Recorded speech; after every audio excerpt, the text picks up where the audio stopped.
3 ans s'étaient écoulés dans la vie de Swazik, Laure et Loïc. Le jeune papa démissionna de son travail pour se consacrer entièrement à l'écriture. Au départ, tout ne fut pas simple. Lorsqu'il se lança dans l'auto-édition, il se rendit compte qu'il ne suffisait pas d'être auteur et d'avoir une jolie plume pour réussir. Il fallait aussi connaître les bonnes méthodes pour se construire sa propre communauté de lecteurs. Chaque jour, des millions de livres naissaient dans une masse énorme. Comment pouvait-on se démarquer plus que les autres? Un soir, la chance sonna à sa porte.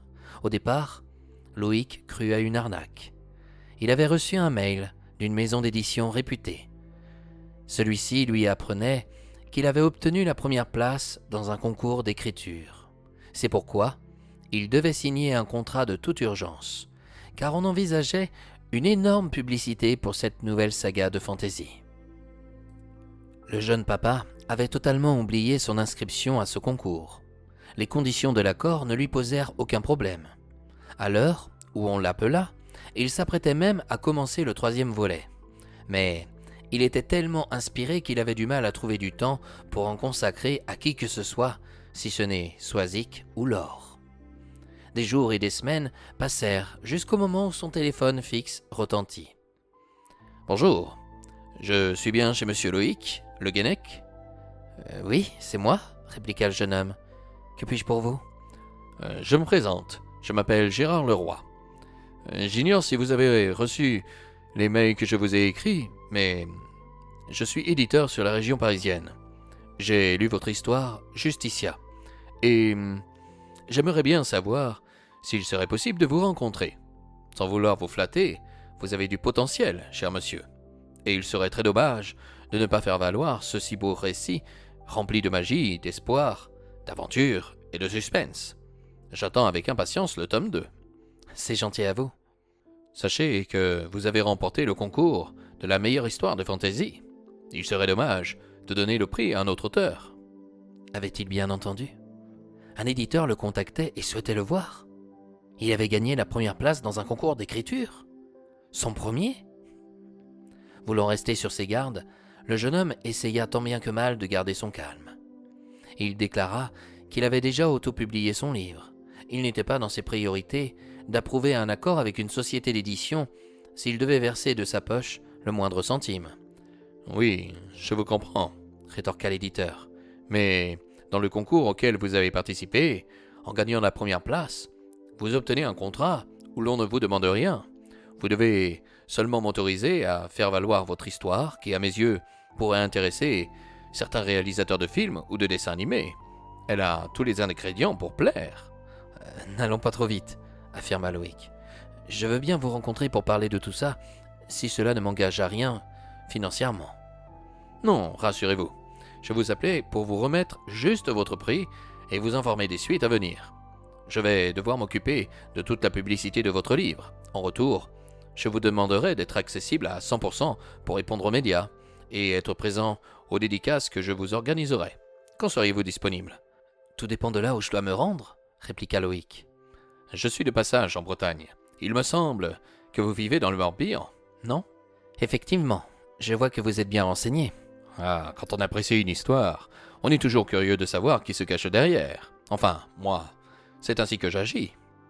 Depuis ce jour, la vie de Loïc bascula. En écrivant Justitia, il n'avait pas cherché à devenir quelqu'un de célèbre. Lui, il voulait simplement vivre de sa plume et avoir suffisamment d'argent pour advenir aux besoins de sa compagne et de sa fille. Aujourd'hui, tout le monde connaissait Justitia comme Elsa ou Anna dans La Reine des Neiges. Dans son histoire, Loïc mettait les femmes en valeur. Beaucoup de médias lui demandaient pourquoi ne pas avoir créé un super-héros à la place d'une super-héroïne. Il répondait « Parce que j'ai une fille qui m'amuse de tous les instants ».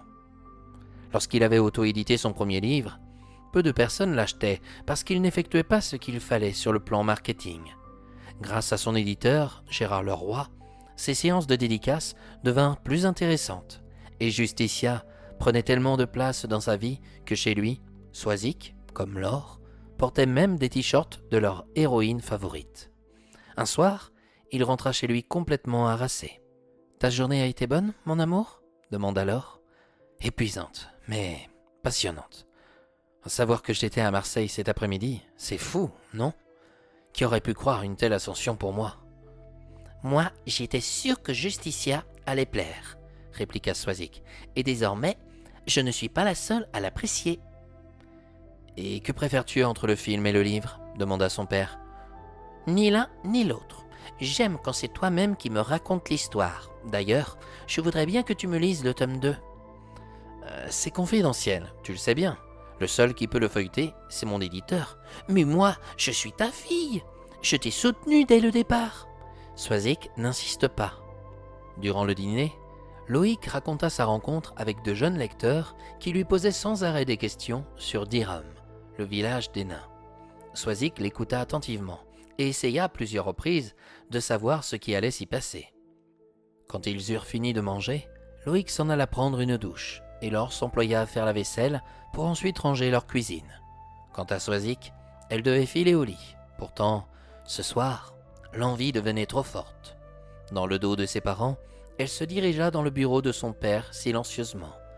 Elle regarda autour de son ordinateur pour voir s'il n'y aurait pas un exemplaire du futur tome 2 de Justicia. En tirant un tiroir, son rêve s'exauça. Elle trouva un ouvrage avec une couverture marron.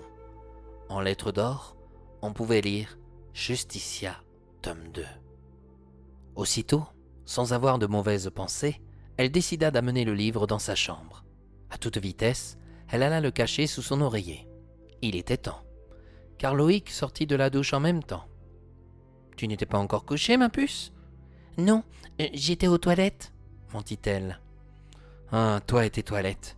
Quand tu étais petite, tu y allais toutes les 20 minutes. Bon, allez. Bonne nuit, mon ange. »« Papa ? » ?»« Oui, ma puce. »« Tu vas faire quoi ce soir ?» demanda-t-elle par curiosité. « Comment ça ? » ?»« Tu vas écrire ? » ?»« Oh que non.